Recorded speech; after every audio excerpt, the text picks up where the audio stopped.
Okay, we've got a station on 3975 here on my R1000. It's playing music. I think we just caught an ID in English. Playing a bit of ABBA. Not a bad signal. 3975 and it's 1718 UTC in the UK. So how do we find out what this station is? We didn't hear an ID. We did hear an announcement. Let's have a look, see if we can identify it. Okay, we'll go to a copy of WRTH and see if that helps us to ID our station. So, as if by magic, I think I've got the, got the right page bookmarked here. And let's just take you up to Shortwave Stations of the World. That's the one we want. We've got sections in this book for medium wave in different parts of the world, but the international shortwave stations are all listed together worldwide. And you'll see that the frequencies here start at 2485 or 2485, 2500, 3185. These are lowest frequencies. We were on 3975, so let's look down the column.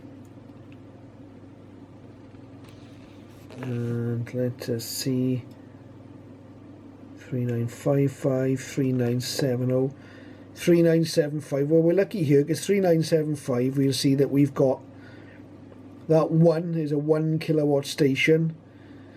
The D is denotes a German transmitter site, and the detail of the transmitter site is WIS. I'll show you where to look that up in a moment. But the station we're listening to is a station called Shortwave Radio, based in Germany. Let's see where we can find some more information about this WIS, because okay, towards the end of the book we've got transmitter sites. In fact, it's all on page 660. And we had a transmitter site of WIS. So they're all listed alphabetically. Scroll down. So let's go to W. And hopefully there we are. And WIS is Wissen an der Atla. And the WRTH, you see, gives us a city, or country, sorry, a latitude and a longitude, and the tick denotes whether it's short wave or medium wave or both. And you can see the WIS, Wissen an der Alla, Germany. We've got our latitude and longitude, and we know it's a short wave only transmitter.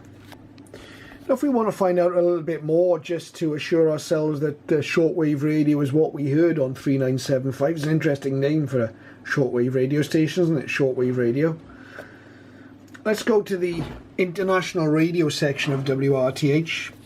In my latest copy, you'll see that's on page 461.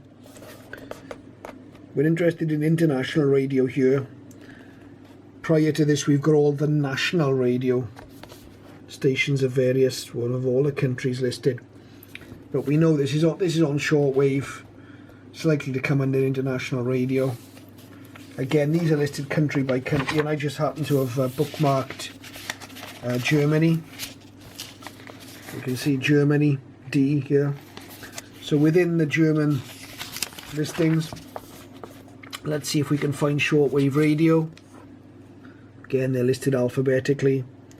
And sure enough, page 476, there it is. It gives us a mailing address, a telephone number, an email address, and a website address. And there's a name of the project coordinator of the station. Again, we've got the transmitter site listed here. It says it's a 1 times 2.5 kilowatt station. And we can see that listed here 0700 to 2300 daily, on a daily basis, targeted to Western Europe on 3975. We're going to have a transmission from Shortwave radio.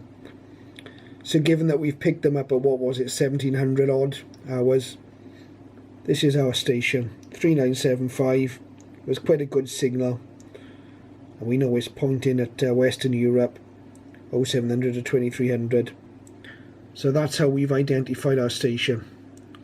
So we've used the international listings, we've gone and had a look at the transmitter site, and then we've gone into the international radio listings, where we found out the details for the particular station. As I say, there's a short schedule there. It tells you what the announcements will be, and there's some notes about the station here. Okay, and we've got the contact details if we wanted to contact them for a QSL card.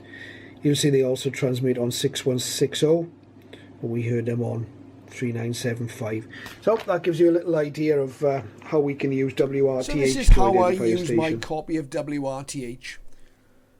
So just to summarize, when I find a station and I don't know the identity of it, I go to the frequency list section, shortwave stations of the world. I look up the frequency I'm listening to, and hopefully that will give me at least one possibility. It'll also give me information as to the transmitter site that the station is transmitting from, because it's not necessarily always where you'd think it is. So we can find out exactly where the transmitter is. From that, I go to the international radio section.